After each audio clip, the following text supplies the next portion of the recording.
Assalamualaikum warahmatullahi wabarakatuh.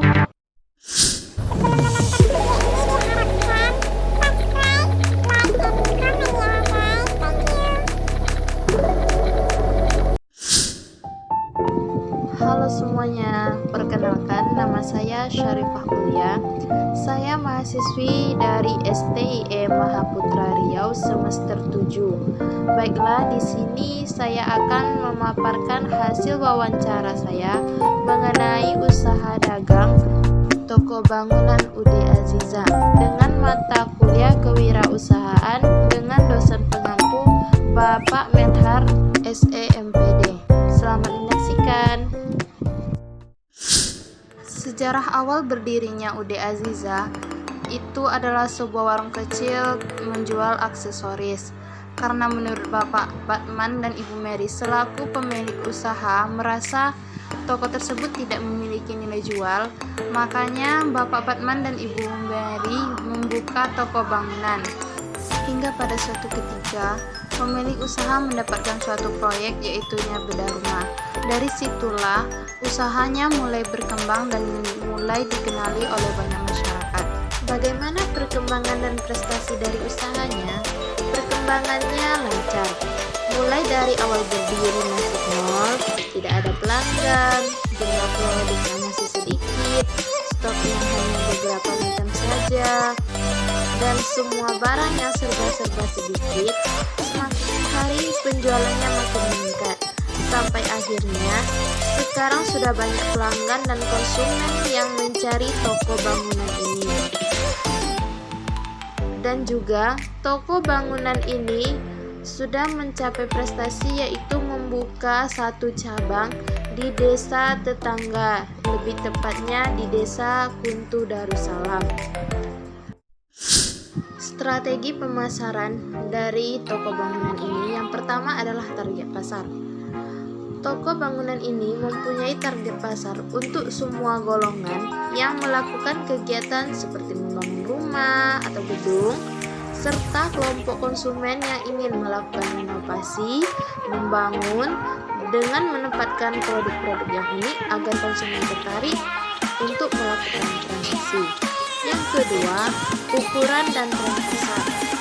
Toko bangunan ini pemasarannya meningkat dan membesar, dimulai dari per RT, sekarang merambah ke desa-desa, bahkan antar kecamatan. Dilihat dari segi penjualan yang meningkat, permintaan pasar yang banyak, dan jumlah pelanggan yang terus bertambah membuat toko bangunan ini kian berkembang. Yang ketiga adalah iklan dan promosi. Iklan dan promosi mula-mulanya itu lewat mulut ke mulut. Setelah berkembang, baru menggunakan media sosial dan juga menggunakan brosur serta spanduk. Lokasi dan tata letak. Lokasi UD Aziza terletak di Desa Kuntu Turoba, Kecamatan Kampar Kiri, Kabupaten Kampar, di dekat Pasar Usang. Letak yang strategis menjadikan usaha ini berkembang pesat karena berada di tengah-tengah masyarakat dan lalu lintas antar kecamatan, dan memudahkan untuk toko ini memasarkan produk-produk yang dijualnya. Analisa pesaing. Di setiap usaha pasti mempunyai persaingan. Begitu juga dengan toko bangunan ini. Dengan kelebihan dari toko bangunan ini, yaitunya mempunyai pelayanan yang baik, produk yang berkualitas, sehingga mendapatkan respon yang positif, menjadikan toko bangunan ini lebih banyak diminati oleh para konsumen. Dan juga toko ini mampu mengikuti tren pasar sehingga banyak konsumen lebih memilih bertransaksi di toko ini.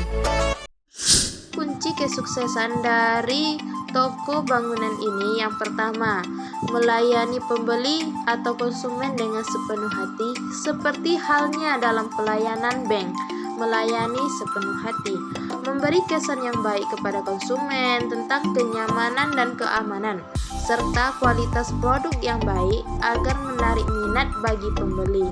Konsumen yang selalu berlangganan maupun konsumen yang baru diusahakan jangan sampai kecewa dengan produk agar tidak kecewa dan tidak jadi membeli.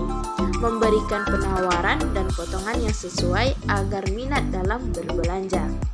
Yang kedua, bergaul dengan masyarakat agar menarik konsumen untuk membeli dan menyeleksi konsumen mana yang jujur maupun yang tidak jujur. Kunci yang paling utama adalah biarlah untungnya sedikit tapi penjualannya banyak daripada untungnya banyak tapi penjualannya sedikit. Makin banyak barang yang terjual, makin banyak untungnya diperoleh. Pemilik toko mempunyai rencana dan target untuk kelangsungan dan perkembangan usahanya. Yang pertama, membuka cabang-cabang di daerah lain atau di tempat lain. Yang kedua, dapat memberikan lowongan pekerjaan bagi masyarakat yang menganggur.